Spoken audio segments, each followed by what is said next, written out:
నీ జీవితంలో అవసరాలు పెరుగుతున్నాయా? ఎవరిని ఆశ్రయించాలో తెలియక ఆందోళన పడుతున్నావా?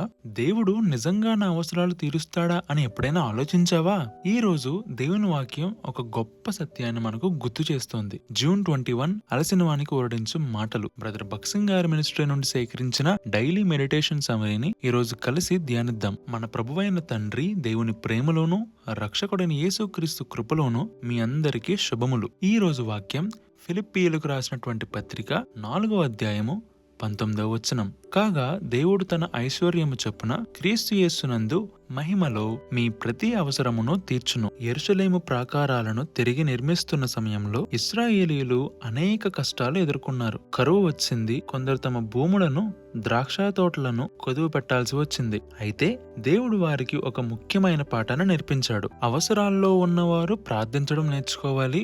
సమృద్ధిగా ఉన్నవారు దేవుడు చూపించిన వారికి సహాయం చేయాలి. బ్రదర్ భక్సింగ్ గారి జీవితంలో జరిగిన ఒక విషయం చెప్పారు. ఒకసారి ఆయన ఒక పెద్ద విశ్వాసుల కుటుంబంతో ఉన్నారు. ఆ కుటుంబ పెద్ద ఉద్యోగం కోల్పోయాడు. ఒకరోజు తినడానికి ఇంట్లో కొంచెమైనా ఆహారం లేదు. కానీ వారు నిరాశపడలేదు. ఎవరిని అడగలేదు. చిన్నపిల్లలతో సహా అందరూ కలిసి ప్రార్థన చేశారు. కొద్దిసేపటికి తలుపు దగ్గర ఒక శబ్దం వచ్చింది. తలుపు తీసి చూస్తే ఒక గోనె సంచిలో రొట్టెలు, కాయగూరలు, కుటుంబానికి సరిపడా ఆహారం మొత్తం ఉంది. దేవుడు వారి ప్రార్థనకు జవాబిచ్చాడు. ఈ రోజు ధ్యానం మనకు ఏం తెలియజేస్తుందంటే, మన ప్రతి అవసరాలను దేవుని ముందుకు తీసుకురావాలి. ఆయన సొంత సమయంలో ఆయన సమకూర్చగలడు. ప్రార్థించే పిల్లలను దేవుడు ఎన్నడూ మరిచిపోడు. ఒక చిన్న బిడ్డ తన తండ్రి చేతిని పట్టుకొని నడుస్తుంది. దారిలో ఏం వస్తుందో ఆ బిడ్డకు తెలియదు. కానీ తన తండ్రి తనను సురక్షితంగా తీసుకెళ్తాడని నమ్ముతోంది. అదే విశ్వాసం. మనకు రేపు ఎలా ఉంటుందో తెలియకపోవచ్చు, కానీ మన పరలోక తండ్రి మన అవసరాలను తెలిసినవాడు. ప్రార్థన.